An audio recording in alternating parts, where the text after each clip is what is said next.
brought to you by the Brookline League of Women Voters.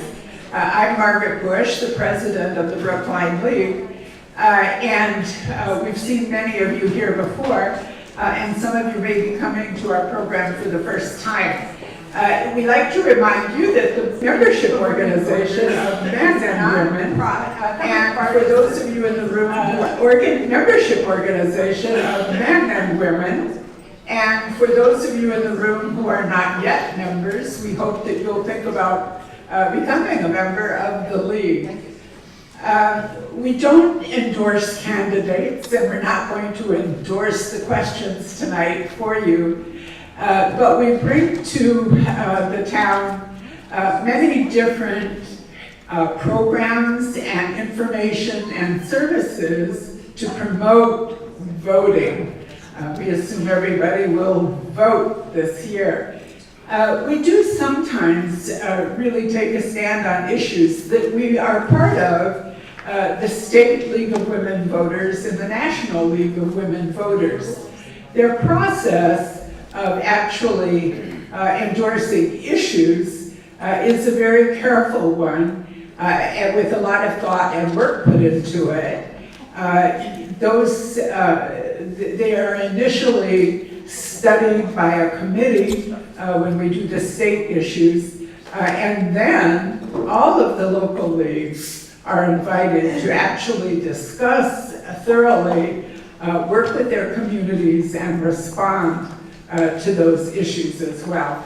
Tonight we have a speaker who will be coming to speak to you from the Massachusetts League of Women Voters, and I'm going to invite Sherry Mattel to introduce the speaker. Sherry is a member of our board of directors and also a past president of the Brookline League. She'll introduce the speaker, and you'll be given a chance also to discuss things with the speaker. She'll take questions and comments from you later. Sherry.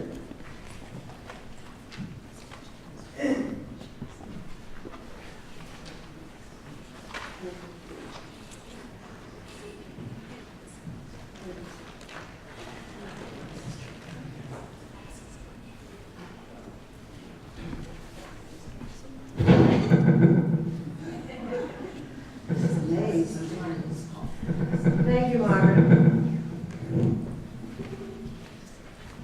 I'm delighted this evening. Can you hear me? Yeah. Okay. I'm delighted this evening to introduce our speaker, our presenter, Mary Ann Ashton. She's been active in her Acton Area League for the last 15 years, and most recently served as co-chair of their steering committee. In 2014, she represented the State League of Women Voters as a member of the Massachusetts Special Advisory Commission on Compensation for Constitutional Officers. She's currently responsible for all State League voter service activity, so you can imagine how busy she is now in this electoral season. And she's also participated in the Charter School Study Committee, as has Sandy Ostroy, who will be speaking with you later. He's from our board. As an active member of her Acton community, Mary Ann has served and led numerous town, school, and community committees, including the Acton Finance Committee, that's the equivalent of our advisory committee, and the Acton and Acton-Boxborough Regional School Committees. She serves as treasurer for Farrington Nature Link and has served as a board member for various other nonprofits. A graduate of Xavier University and a student at Boston University's Graduate School in Journalism, she co-founded and managed an economic and management consulting practice for 30 years with her husband. Now, just a few quick words about the format. We will be presenting to you all four ballot questions. We'll be taking your questions, audience questions, after each ballot question presentation, allowing about 15 minutes for each one. If there's time at the end of the program, we may be able to handle any of your still unresolved burning questions on all four issues, but we know that you all want to be home in time for the last presidential debate. Now here's Mary Ann.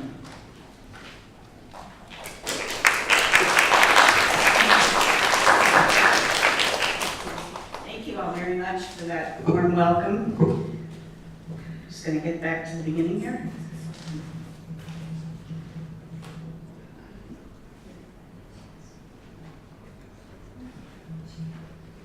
There we go.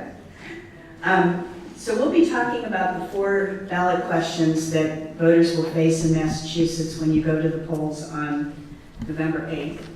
And I always think it's important to have these presentations about the ballot questions, particularly in a year like this that everyone has been so consumed with the races at the top of the ballot. And I think by this time when we all start paying attention to the ballot questions, it kind of comes down to, who's putting their message in front of us the loudest. And so I appreciate this opportunity to share, some factual information about the ballots. I'm happy to hear your questions as well. I think you were given one of these when you walked in the door, and probably you've seen these delivered to your home. There's a lot more complete information in here, but I will try to give you some summaries and hopefully give you some ideas to think about. So here's the 4 ballot questions that you're going to be faced with, and I'm going to first start off with question number 1, which is about expanded slot machine gaming. So this question allows one additional Category 2 license, no table games, not more than 1,250 slot machines, and it has some very peculiar, very particular requirements about the location of that, which we're going to talk about in a minute. A yes vote would permit the State Gaming Commission to one additional slot machine gaming establishment. No vote means nothing changes. In the Red Book, there are this category for fiscal consequences. In this case, they are pretty well unknown, and if this ballot question moved forward and there was going to be an additional slots parlor license, then probably there would need to be a whole new fiscal impact analysis done on that. In 2011, the Massachusetts Expanded Gaming Act approved up to 3 resort casinos and 1 slots parlor across the state. So as of right now, there is only 1 slots parlor at Plain Ridge. Suffolk Downs is the targeted location for this particular license that's being proposed. And there's 2 casino licenses have already been issued, 1 for Springfield, 1 for Boston Harbor. And according to that original Gaming Act, the Gaming Commission can issue 1 more additional license for a casino license, but that should be in the southeastern part of the state in order to make sure it's balanced. This particular developer who owns a property across the street from Suffolk Downs is the one who largely promoted getting this on the ballot, and he wants to build an additional slots parlor. So a lot of the pros and cons that you'll hear talk about that it's not following the legislative process that has already been laid out, and that's why, because there was already this agreement about how this was going to work. Sorry, I'm still trying to figure this out. So the pro people say that it would provide millions of dollars and create thousands of jobs. Their argument is that Massachusetts is currently sending some of these dollars, gaming dollars, across the border to where there are other slots parlors and other casinos, and that we're leaving money on the table, so to speak, by not having additional slots places available for people. Over the past year, what it says in the Red Book is over the past year, The current slots parlor has contributed $60 million. There's actually a new ad out that started running yesterday, which says that so far they have actually contributed $88 million in revenue this year.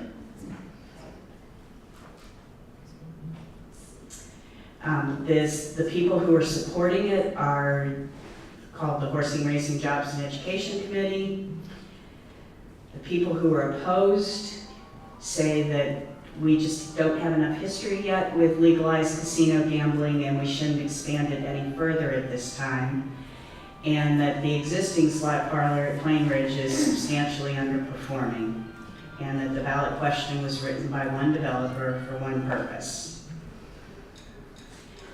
I always like to look at sort of where the money is, and I think so I have, for each of these ballot questions, I've looked at what the Office of Campaign and Political Finance reports as of the October 5th reports. And as you can imagine, at this time in the election cycle, the money is pouring in fast and furious. But this shows you what's been spent so far by the pro versus the con.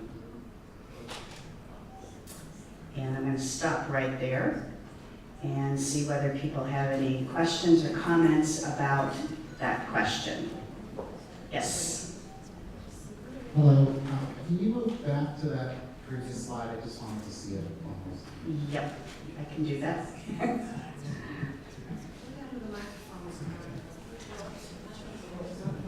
So there's two bullets for each one. One is the money raised and one is the money spent. Okay?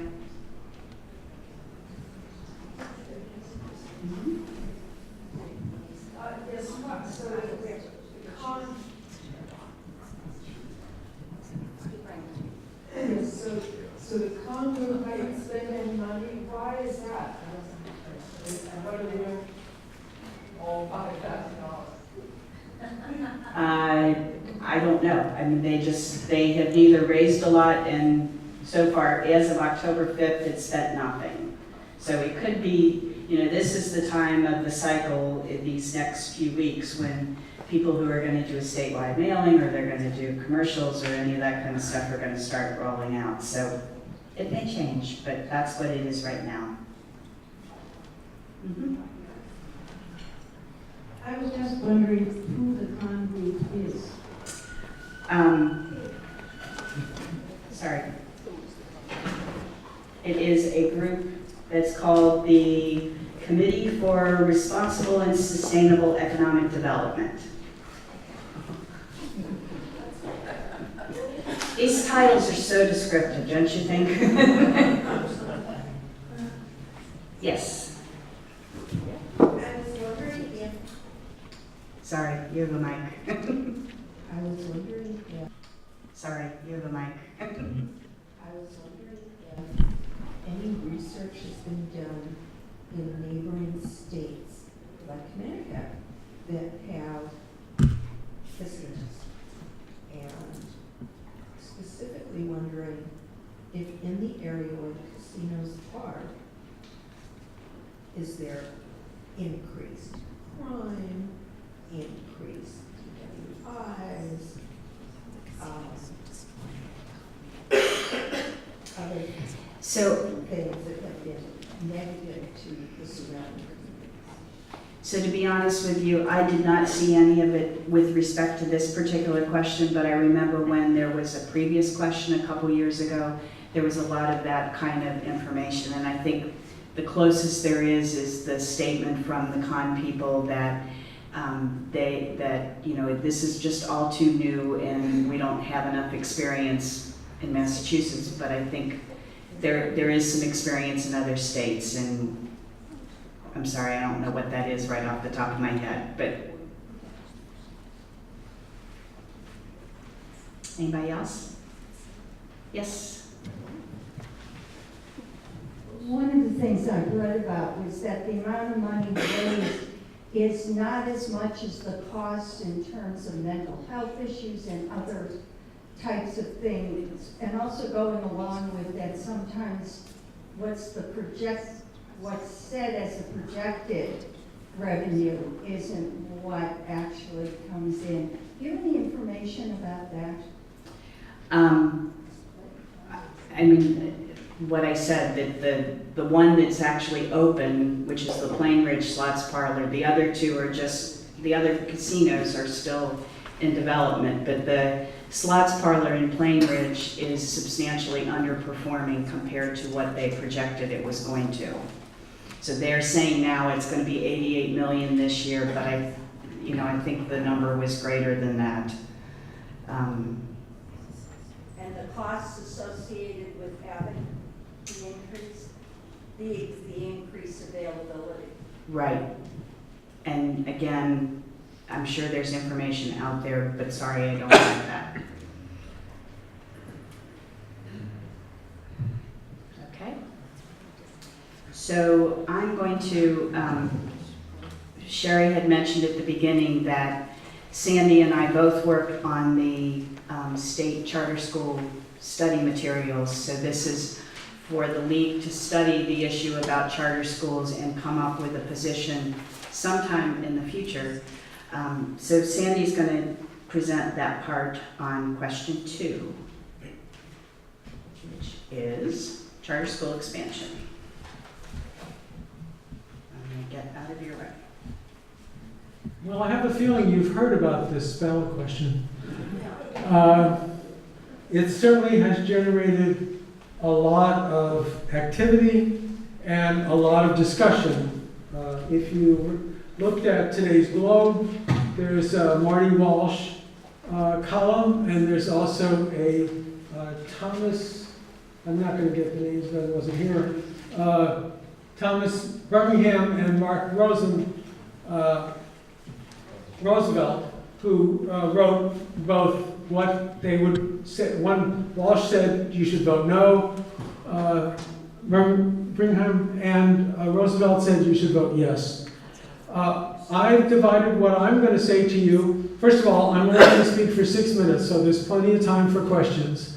And I also brought some extra red booklets and tried to encourage everyone to take it. It's nice if you have one, but it's even better if you read one. And that tends to not be the way it would be done. So, having taught for many years, I used to give reading assignments, and then, much to my shock, would ask what they had read. And frequently, not even close. So first of all, I want to talk about the fundamentals. You also should know that the League of Women Voters in Massachusetts does have a position on question 1, which is to vote no. They don't have a position on any of the other ballot questions. The issue is, what does the ballot question propose? And it's, the essence are 12 new charter schools or enrollment expansions each year, up to 1% of the total public school enrollment each year. And then these schools would be exempt from the limits on number of charter schools, number of students, and the amount local school districts spend allotted to them. What you need to know are some of the data that you don't actually mostly see. So the question is, first of all, what's the situation now with enrollment of charter schools? There's actually, and it depends on what source you look, the approval is up to 71 charter schools approved. How many charter schools, Commonwealth charter schools, are there? Well, officially there are 69, but many of those are exempt from the cap. So there's actually only 56 that are count toward the cap. That means there's up to 16 charters available for new schools. And this year, there were 6 applications for new schools or expanded schools. The other kind of information that you need is what is the spending issue? I thought the way to do this is 2 ways. One is theoretical. the current rule is that of a public school district, if it's a good school district, no more than 9% of its budget can be spent supporting the charter school. If it's not such a high-performing district, it can be up to 19%. But realize that the proposal eliminates all of that. I thought the best way to illustrate that, particularly since we're in Brookline, is that Brookline people tend to think charter schools don't affect us. There are none in Brookline. If a student who's identified as a potential Brookline public school student wishes to join a charter school, a couple things happen. Number one, they apply to the charter school. If they're accepted, they provide that information to the superintendent's office. And the superintendent now needs to allocate money. In Brookline, that's $17,000 per student, because that's what they use for how much is sent, is the average that that community spends on its students. So the way it works in Brookline, and I cannot tell you the number of people who don't know this, including some people in the superintendent's office. Officially, and I've seen different numbers for this, they send $51,000 to the charter school for tuition. They do get back money from the state. The amount of money they got back from the state, in at least the one place I could identify, was $8,000. So the final number that it cost the Brookline Public Schools is $44,000. And that's the way the cap situation works. If it's eliminated, then what could happen actually is that all of the money that the public school has could in fact go to some charter schools. So that's the incredible issue relative to lifting the spending cap that currently exists. There are some schools that are close to the spending cap, and it depends on where you look for what those schools are. But that turns to be part of the discussion and argument. With regard to the pros and cons, I want to present what if you vote yes, what if you vote no. I think there's 4 issues. One issue is what I would call finances. And I want to quote directly from the book, because these are statements that make the people who say you vote yes say it does not harm the public school district. Cities and towns with new public charter schools will receive more state education aid if question 2 passes. The no people say, in direct contrast to that, every time a new charter school opens or expands, it takes funding away from the public schools in the district. In addition, the motto of that group is to save the public schools. They treat the subject as an attack, essentially, on the public school system. A second issue is what I would call public school versus privatization. And basically it is, are you going to educate the students in the public schools, or are you going to give money, tuition money, to a privately held entity that's not going to be as responsible? So it becomes public schools versus privatization. The third issue is whether one of the things that the yes people talk about is the 33,000 students that are on waiting lists. And there's actually no disagreement about the number of students on the waiting list. The problem is that the waiting list largely consists of students who are applying to the best schools. They're filled. There's actually 8,000 seats in other charter schools that are unfilled because students don't want to necessarily go there. And the final thing that the yes people say is these are great schools. Well, as a member of the study committee, we actually heard a presentation in various ways. In terms of the charter school doing better than the public schools, the only numbers that I've been able to verify, the highest number is that 50% of the charter schools perform better than the public schools in which they're located. The other number that you can get, and you get that from supporters, is 25% of the charter schools are performing better than the public schools. There's quite a disagreement, but the issue is, even if you look at the most pro group, they're really talking about a few charter schools that perform very well, and there's no doubt that there are some excellent charter schools, but they are not even in the majority of the charter schools. Well, I hope this gives you both a different perspective and a way to think about the issue. You don't have to ask it as a question, and frankly, my suspicion is there are people in the audience even more expert in answering these questions, so I'm not going to try to answer every question. I'm going to, if you feel you can answer the question better, be my guest. Open to comments or questions. Yes? When I read the Red Book,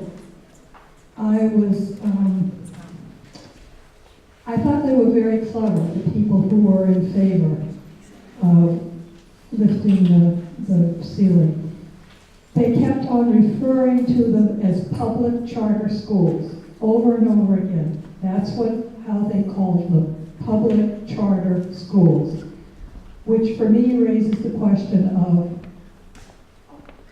I was under the impression a number of them were run by private entities and corporations and for-profit businesses. So I question that term, public charter school. It is the term that they use. It's actually the term that the Department of Education uses. If you look at your red booklet, see, I got you to do this. It says charter schools are public schools open to all children. That's actually why they define it as a public school. Massachusetts does not allow profit entities to run a charter school, but the nonprofit that runs the charter school can hire for-profit secondary contracts. But they're only nonprofit are run for the 69 charter schools that currently exist. Joel, you decide. Don't let me decide. Good evening. My name is Benjamin Spine, and I have a unique experience as a parent, formerly in the West Zone in Boston, where there's a school lottery. You don't necessarily get to pick your school, but you get to put your child into a category: first school, second school, third school. And in West Roxbury, there is a charter school. So I ran the numbers much earlier than this coming on the voting ballot. And I found that the charter school in West Roxbury was really, really good. And I compared that to about a dozen other schools in the zone. There were some other regular public schools, a few of them that were okay, but in every category, mathematics, English, that school was way ahead of the other schools in the West Zone of Boston.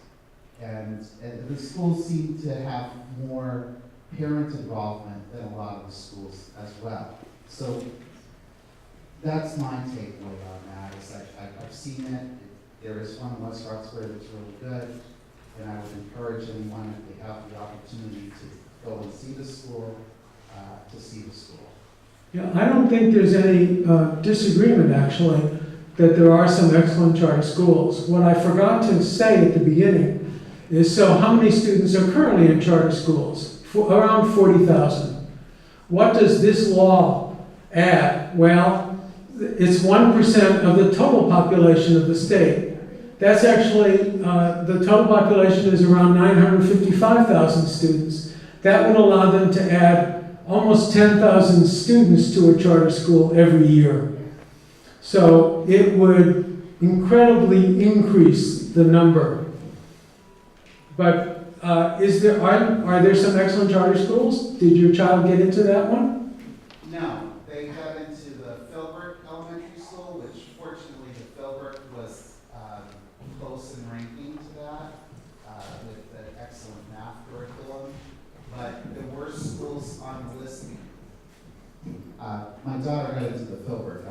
School, which is another Boston school, and the Philbrook was actually quite good too. It was not a charter. But there were schools in the district that we saw that were underperforming, and that was the majority. So we considered ourselves lucky to have our daughter go to the Philbrook School, where there were actually some excellent teachers and an excellent PTO. So it varies school to school in Boston, but there definitely are some schools in Boston that should have some reorganization. Thank you. Joel, do you want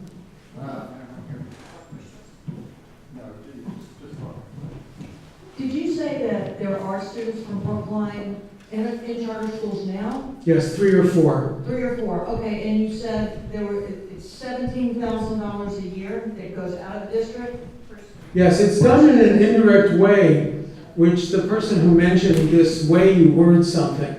It's done in, there's no question it comes out of the public school budget. The way it comes out of the public school budget is Chapter 70 money is state money that goes to all the public school districts. They then subtract from that the amount that is going to go to the charter school.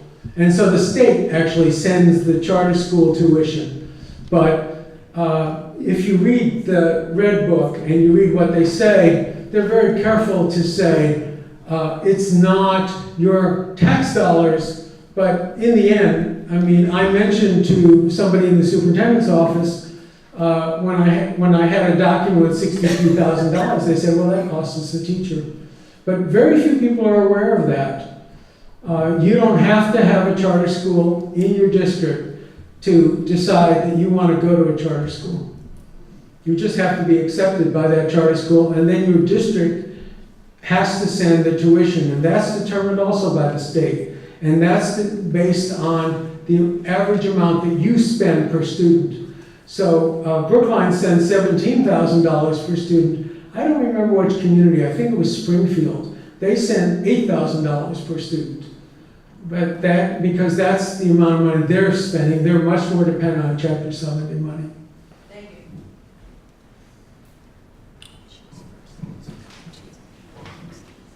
you. I'm a little unclear as to whether charter schools have to keep students that are underperforming. Can you address that? It's very difficult to address. There's no way to prove it. I've seen defense of the fact that they are not getting rid of students at a high rate. Then I've seen some schools that do. And there's no way to answer that. It's a school by school.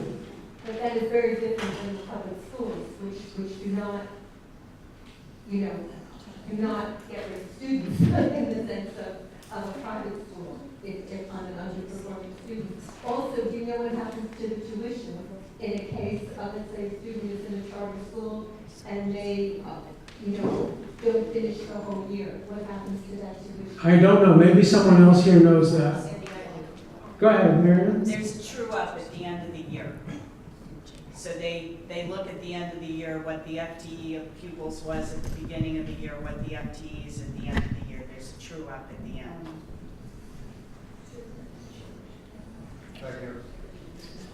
Hi, I'd just like to comment on the statement that the charter schools are excellent schools. Public schools have to serve everyone. The charter schools are excellent at taking tests. They have a narrow curriculum, long hours for students, long hours for teachers who aren't unionized. Anyone can apply, but not all are accepted. Some have there's many steps to apply. You may have to fill out a specialized application. You may have to commit to a certain amount of involvement as a parent. You may have to wear a uniform. You may have to do this or that. So it's not exactly the same kind of system. And not all students are served by that. So SPED students and ELLs are not as well represented in charter schools, although they've been trying to do better, but historically they haven't. And then there's been a lot of zero tolerance for behavioral infractions, and they have higher suspension rates, including kindergarten, if you can believe it. And they counsel students out who don't sort of fit the model. So it's kind of a very normative thing. So if you like the program and it works for your student, you can say, well, I'm having a great experience. But that doesn't solve the question of serving all students. The other thing I guess I would ask the presenters about is the big topic around this issue has been the dark money, out-of-state money for hedge funds and so forth. So it's not the Massachusetts issue so much as an out-of-state issue because charters are a national movement. Yeah, I think maybe you know or don't, Paul Sagan, who's the chair of the Department of Elementary and Secondary Education, donated $100,000 to the anti-charter group. Also, you need to know of the Department of Elementary and Secondary Education, there's 12 members. The governor appoints 11 of those 12 members.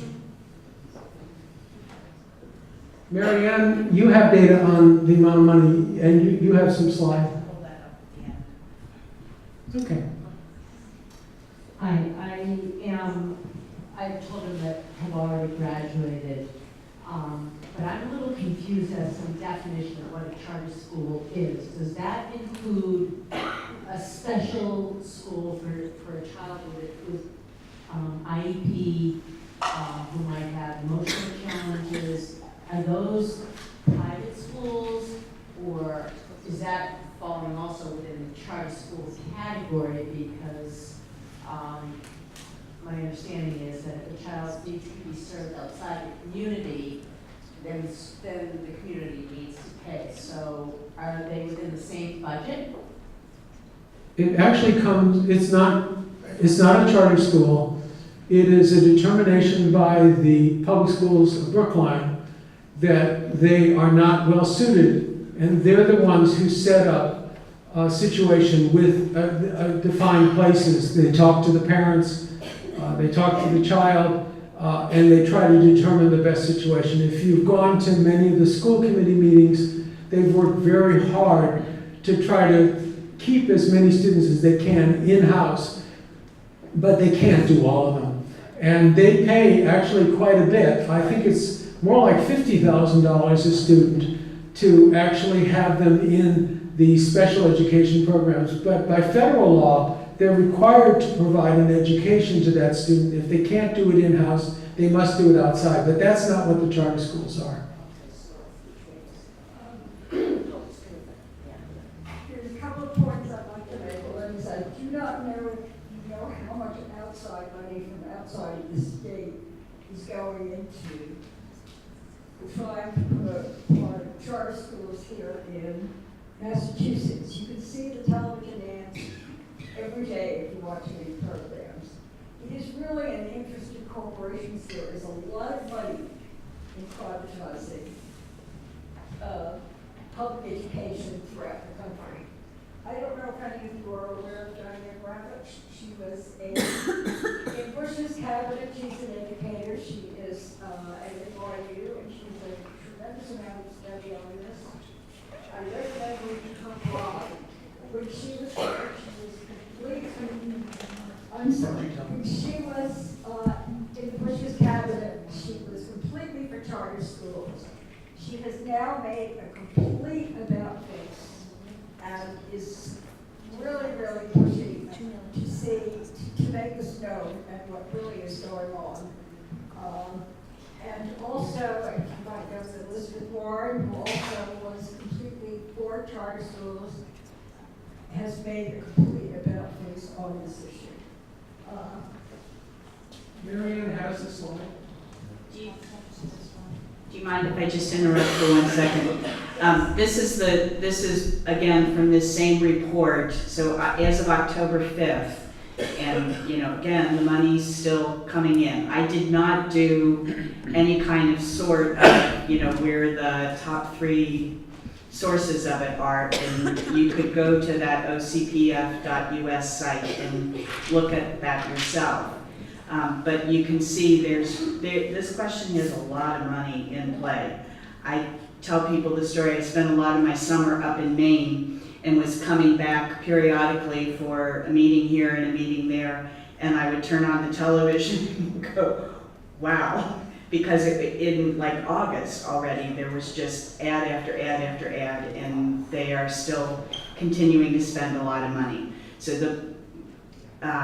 these are what the numbers are. And again, I did not try to sort out the who, but more the amount. So the yes group has raised 12 million, the no group has raised about 8 million. But they spent 18.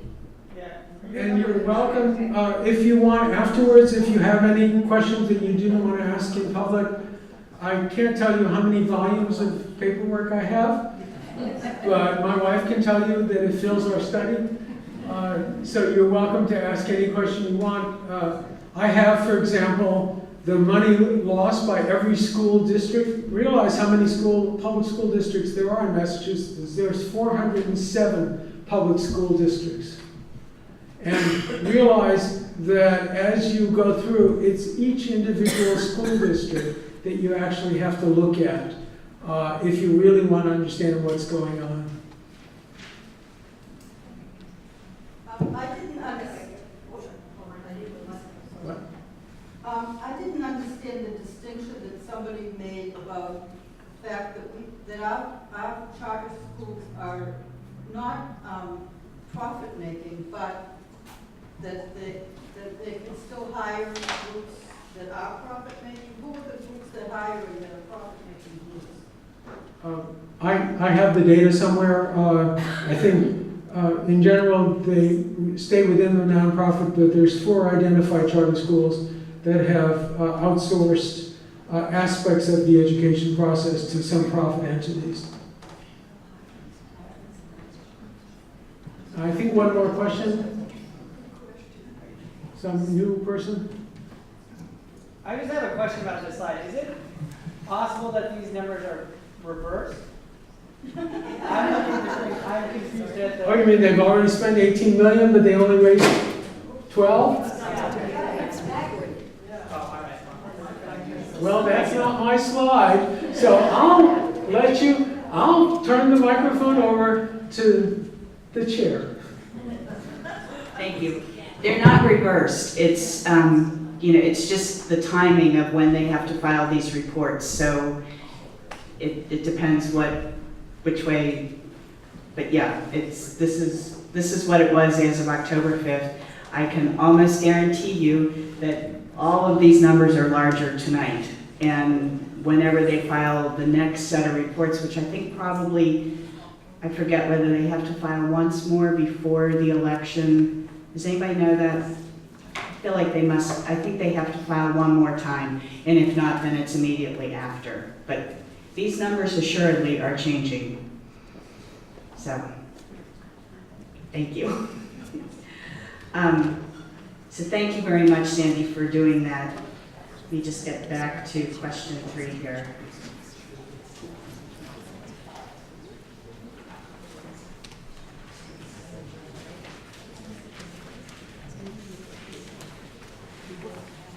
Okay. So question 3 deals with conditions for farm animals. And what question 3 does is it prohibits any farm from confining any breeding pig, calf raised for veal, or egg-laying hen in a way that prevents the animal from being able to move around in that cage. It prohibits the sale in Massachusetts of whole eggs or uncooked veal or pork if the animal producing it was confined, according to the things under the first bullet. It does not go into, unlike most everything else that goes into effect relatively quickly, this, if it were passed, does not go into effect until January 2022. There are a number of exemptions about conditions when it would be okay to cage an animal. So if you're thinking like transportation to the vet or 4-H fairs and all those kind of things, there's a whole list of exemptions. And if this law were passed, it would join states that have passed similar laws in Arizona, Maine, Florida, and Michigan. This just tells you what a yes vote does and what a no vote does. The fiscal consequences, according to the Secretary of State's Red Book, are unknown. I'm going to talk a little bit about what people on both sides have suggested the impact might be. So the people who are supporting this are, the main group is the Citizens for Farm Animal Protection, and I'll give you their website in a minute.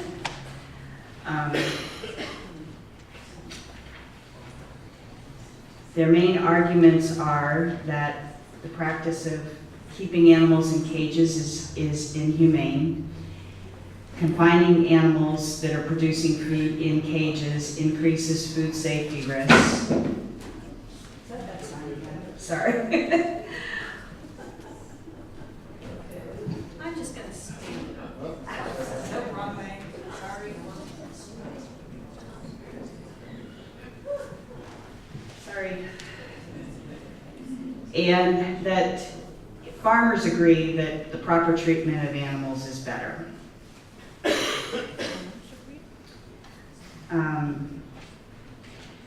They suggest that shifting from the current way of,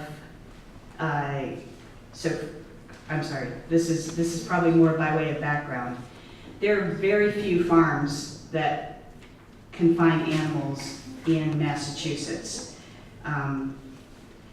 So there is one farm in Western Mass in Wendell, Massachusetts, that has about 3,000 hens that are caged, but there are no other farms that cage chickens in Massachusetts. And again, there's not the kind of factory style farms that you think about in the Midwest in Massachusetts.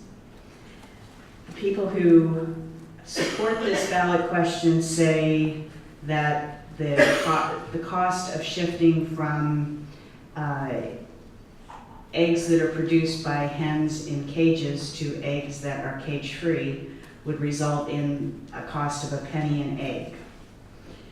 And they also talk about the fact that some of the big food giants like Costco, Oscar Mayer, Smithfield already have pledged to transition to cage-free for pigs, veal, chickens. The people who are opposed, there's been no formal ballot question formed as of today that I could find. But the people who did the description in the Secretary of State's book, and they have gone around to some of the other forums, like, I don't know whether any of you listened to the WBUR programs that they had done one on each of the ballot questions. So that the group who's been the spokesperson against this is the New England Brown Egg Council. And their position is that this is removing a choice from consumers, that consumers can now choose a variety of different kinds of products at different price points, and by saying everybody has to buy cage-free, that you're removing one of those choices. They have a study from Cornell that estimates that the annual cost for a family of 5 per year is $70, and that's just for eggs, so the increased cost. And that this disproportionately harms lower income households. And there have been a number of other people who represent low income families who have talked about the consumer costs involved with this. This group also says that consumers have the choice now of buying, free range meat. They have the option of buying cage-free eggs, and it's best to just let the marketplace decide these things.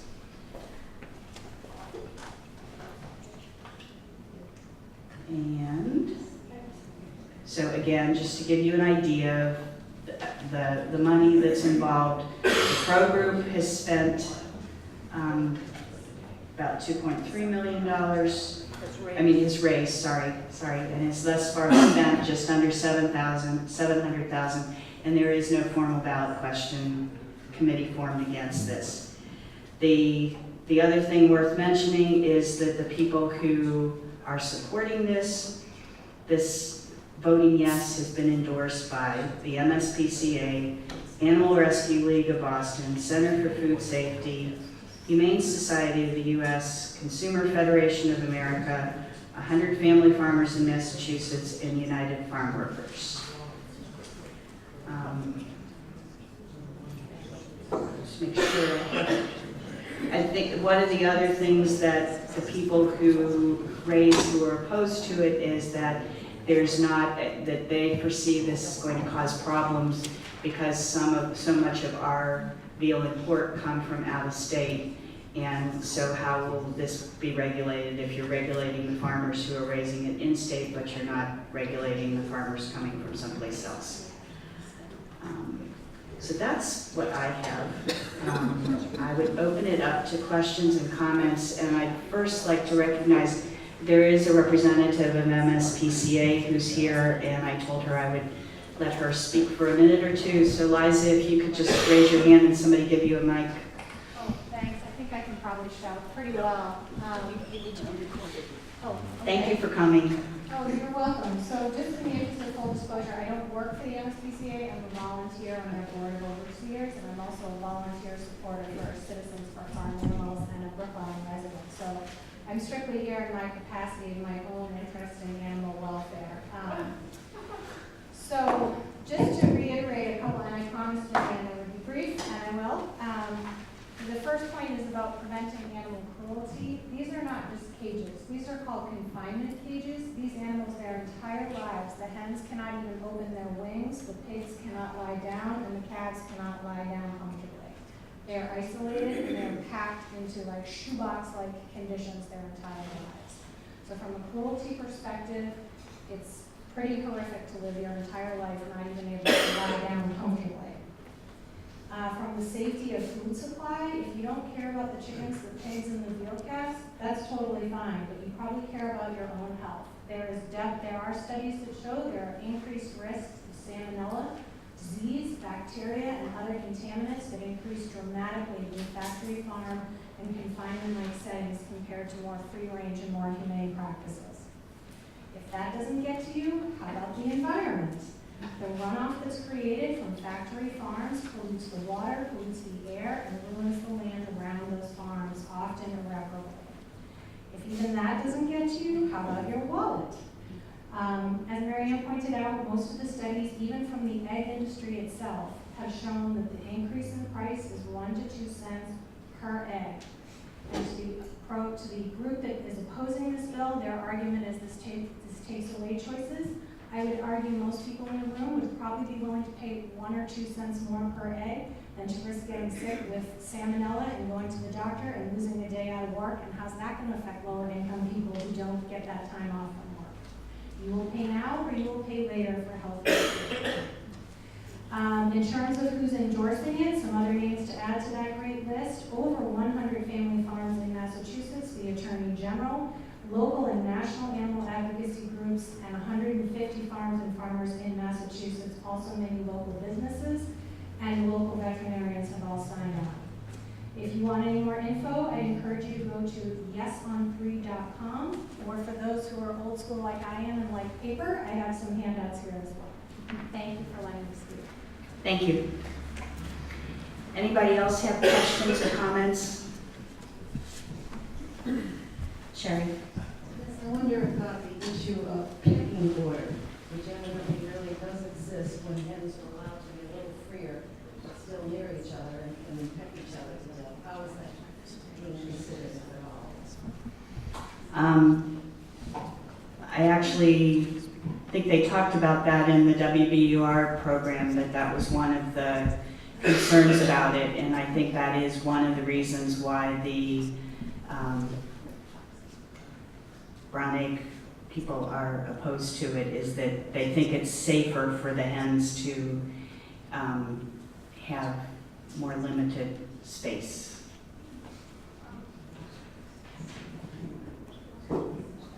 They were saying that you're not talking about just being caged, they were talking about very tiny cages where they can't move.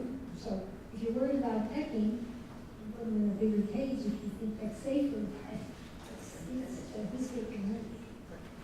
Right, the guy, they used to be in Concord and now they're the farmers at Codman Farm in Lincoln. It's Pete and Jen's Backyard Birds.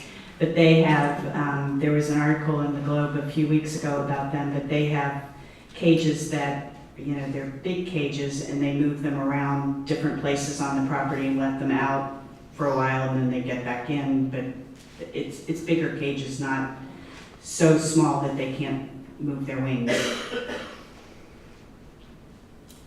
Any other questions or comments? Yep. Are the states that have already passed this type of legislation, do they have a method for evaluating or certifying out-of-state providers of those products within their state? Because am I understanding correctly that the people selling these products can't sell them if the animals were not raised in Right. this type of situation? It's not just animals raised in Massachusetts. So do we know how other states have done with that? Again, you're asking really good questions. And I'm sorry, I don't know whether there's lessons to be learned from those other states. I think, you know, just the scale of Massachusetts agriculture is really different from a lot of those other states. But it could be that they've got some kind of procedures in place that might be helpful. Yes? Why is it going to take, why would it take 5 years before it's implemented if it does pass? Liza, you want to? Sure, I'll take this. So part of the reason that all the groups who are behind the bill wanted to give the farmers time to change their current methods over to the more humane way without it being a complete disruption. Nobody can change their practice overnight. So the 5 years allows a reasonable amount of time to change the practices.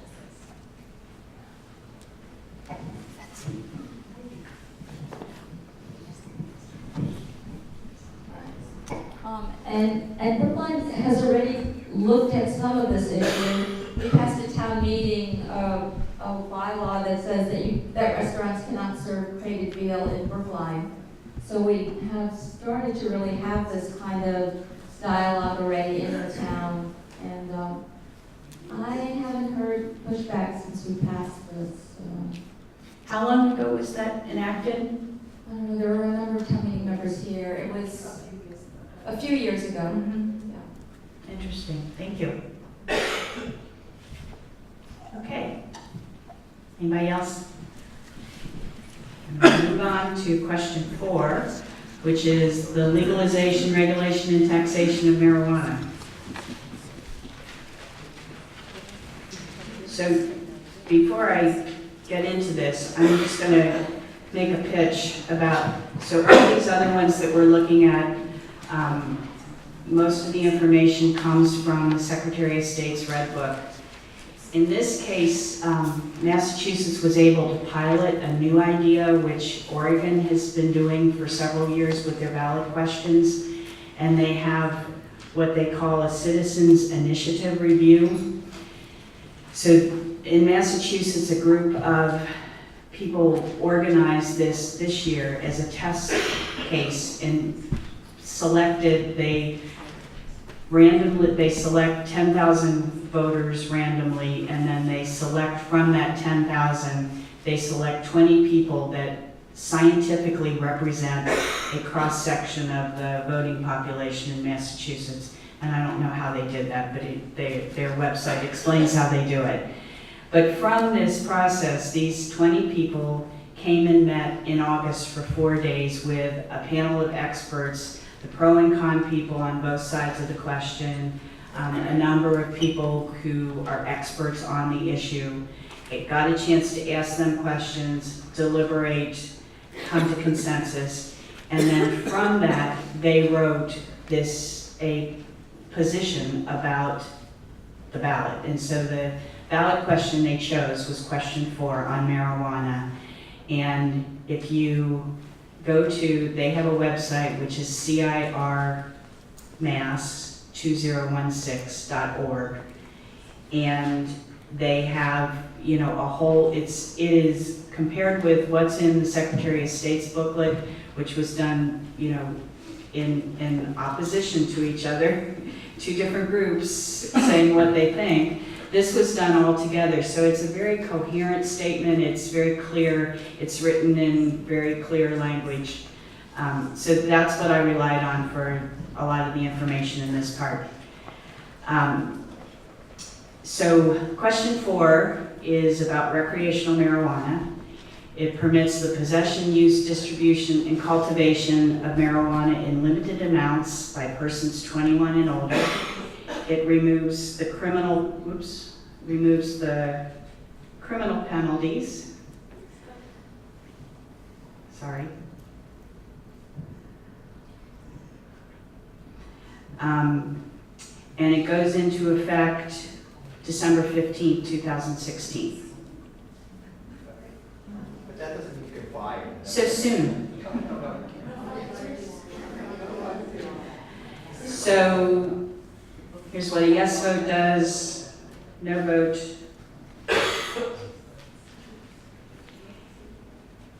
There is, in terms of talking about the fiscal consequences, the Secretary of State's booklet says it may affect projected state and municipal revenues and expenditures, but they don't really have reliable data to project it. They do report from the report that the Massachusetts Senate Committee did a report last March, which basically says that what they expect you would get in revenues and fees is not enough to offset the full public and social costs. This goes back to your question earlier about the gambling issues.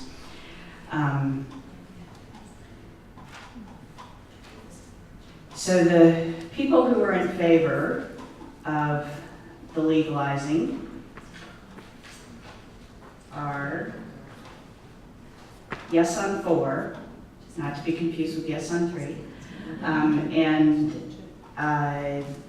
The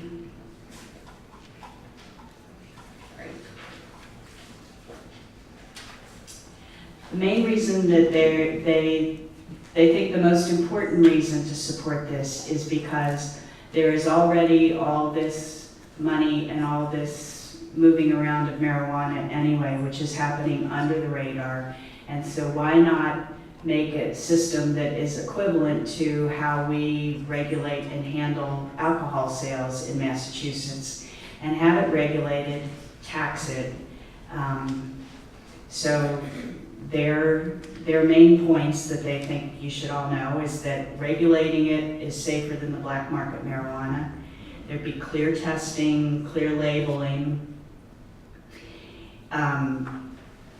They believe that there would be local control over how many and where retailers would be located in your city or town.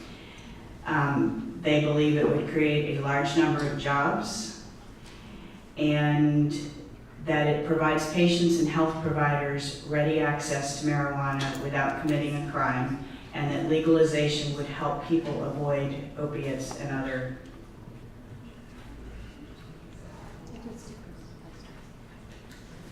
And again, this is drawing on this work that was done by the CIR group. They cite that after legalization in Denver, that the black market continues to thrive and change. So, you know, again, they heard evidence in this, all this information, that it did not go away, that it was still there. Another concern is there's no definitive method for testing impaired drivers. In states that have legalized recreational use, there's conflicting evidence about whether there's been an increase in teen use or motor vehicle accidents, and that there's lack of credible evidence regarding financial stability and economic gains. And the people who are opposing the passage of question 4 are the Campaign for a Safe and Healthy Massachusetts and Safe Cannabis, Massachusetts.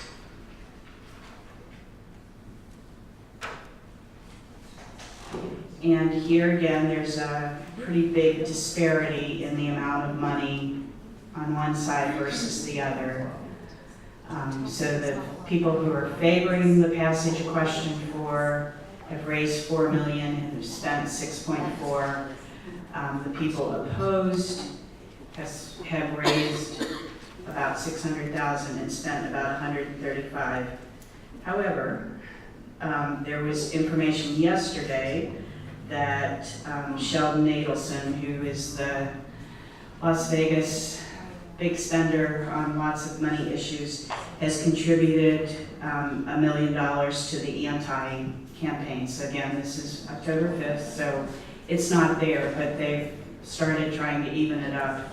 And I think many of you probably saw there was, whether it's a result of that money or something else, but there was an ad that started running this week on TV opposed to question 4. So that's what I have. Do people have questions or comments? I'm the sort of privilege here as a former select woman. You're holding the microphone. And You can go. I have a microphone in my hand. But I have regulated alcohol, and I can tell you that the pro statement about comparable is close to a lie. In fact, you would have to opt out by local referendum to have it available in your community, which is definitely not true of the alcohol regulations. And the other thing that is very different, for better or worse, and I can argue differently about alcohol regulation, but at this time, the number of alcohol licenses in any municipality is limited and controlled by state regulation. That would not be true with marijuana. And furthermore, if you saw the implementation date on this, there is no way there will be regulations in place by December of 2016 in order to even appropriately regulate. I would argue that the statements on the part of the pro people are misleading, to say the least. Well, I found it interesting in thinking about it that I think it was 2 years ago that we passed the medical marijuana in Massachusetts, and I think that, is still struggling to get implemented in terms of, working through the regulations about it. So I agree with that part of your statement completely. This is a very small question, but somewhere in a recent news program, I heard that if you grow marijuana, it can't be outdoors in your yard, it has to be in your house. Is that true? I don't. Under this. Right. I know it's limited quantities and you can't sell it. It's strictly for your own use, but I don't remember reading that it needed to be indoors. I think it has to be a place where no one else can have access. Right. That seems then consistent. Lee's said that it needs to be where no one else can have access to it. So if you have a fenced-in garden, probably it qualifies, and otherwise no. Yes? It's a follow-up to, this is a follow-up of the licensing. Are you saying that people who want to sell it would have to get a license, like alcohol sales people? Mm-hmm. And does the license come from the city or the state? Absolutely, that is incorrect. That is another piece of misleading information. There are no regulations, and December 15th, 2016, there will be no regulations. You have to read the fine print in the ballot question in order to understand what, if any, regulations will exist. And although it is suggested that municipalities will have control, if a municipality chooses not to have marijuana sales, they must have a local referendum to vote it down. That's the only way. It's not like regulating alcohol.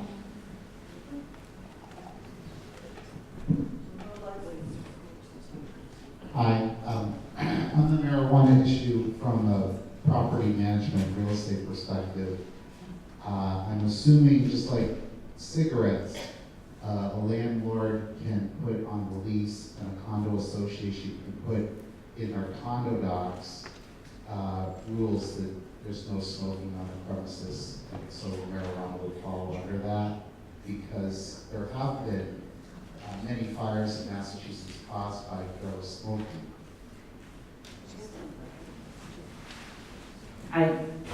It's a good comment. I think you're right. I think that's part of the ballot language. I don't have it in front of me, so I can't answer that for sure, but I believe that's correct. You can treat it in the same way you do no smoking in general.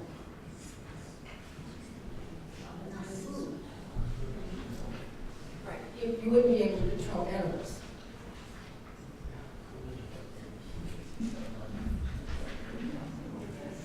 Anybody else? Yep. Could you just tell us the websites for both the pro and the con again? Sure. Very quickly.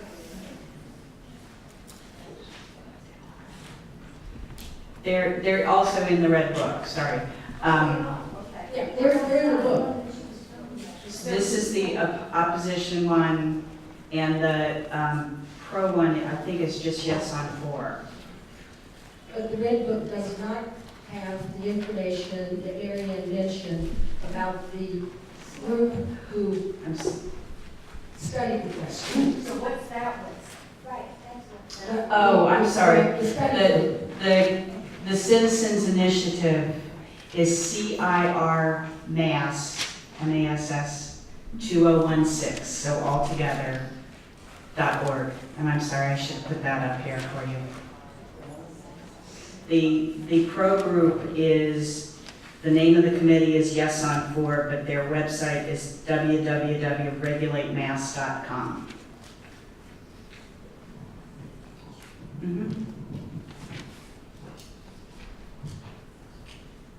Do you know who is putting the money behind the yes vote? And I've heard that Big Tobacco is trying to get in on this. Is that? And again, I'm sorry, I did not do the sort of who's providing the money. I just pulled the amount of money. If you look at the Office of Campaign Political Finance, they will be able to tell you that. You can do a sort of it to see who's putting in the big money. Then the Globe also. Does anybody know who it is? Want to say? Tobacco. Pardon?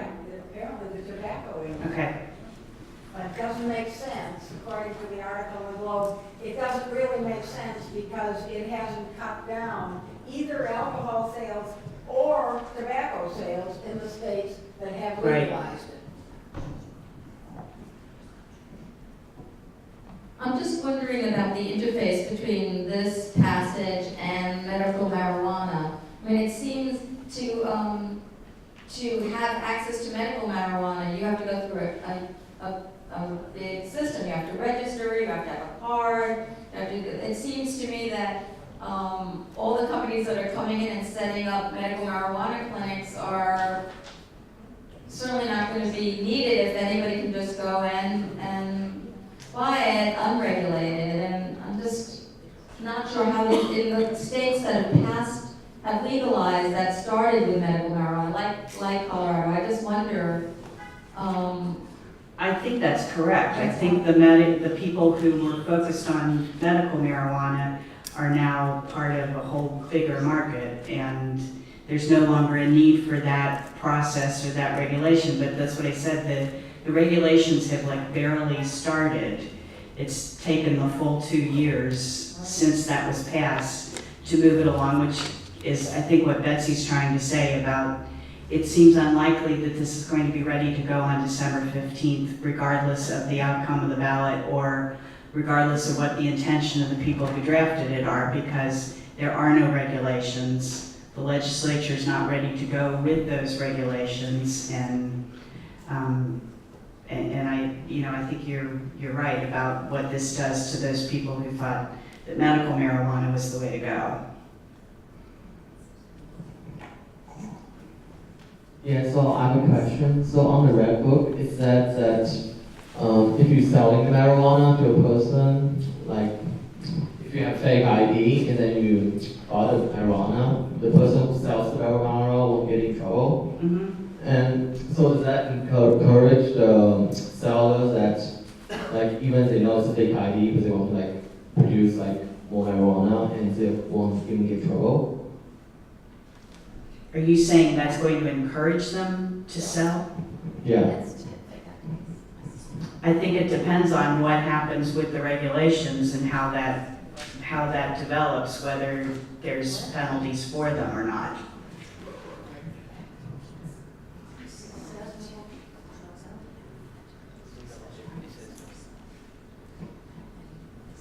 Yes. What is the conflict, or maybe there isn't any, with any federal laws regarding the sale of marijuana products? I heard that in Colorado, one thing that operators of marijuana stores cannot do is deposit their proceeds in a bank, because banks aren't allowed to take that money. So there's some federal overlay here that would affect this, I assume. I'm wondering about that. And again, I'm sorry, I don't know what that is. I mean, that makes sense. I can answer partly. I'm back to my old select person's hat. With medical marijuana, it was assumed that it would have to be all cash transactions. Because of the state's regulations, some medical marijuana providers have been able to make an arrangement with an appropriate banking entity, but not everybody has. So there is still a very complicated, let's call it unresolved distinction between federal opposition to the sale and possession of marijuana and states whose preference would be for it to not be on the federal high prohibition list. And it's not clear, it's unresolved. But I will say this, there were a lot of objections about medical marijuana and the possibility of bundles of cash floating around. And if that were to be the case with recreational, I would think it would even be a greater concern. But I think, again, some of the, even on medical marijuana, some of the regional banks have made a decision, even in Massachusetts, that they will not accept that money, and they can do that.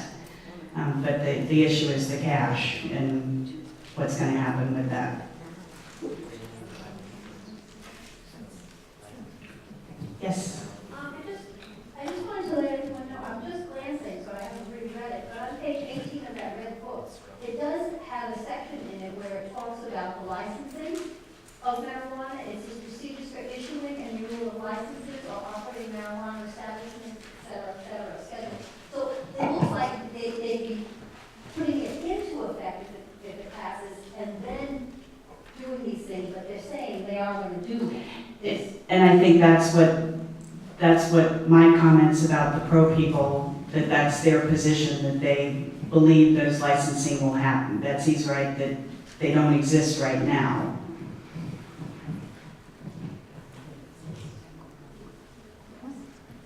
Anything else?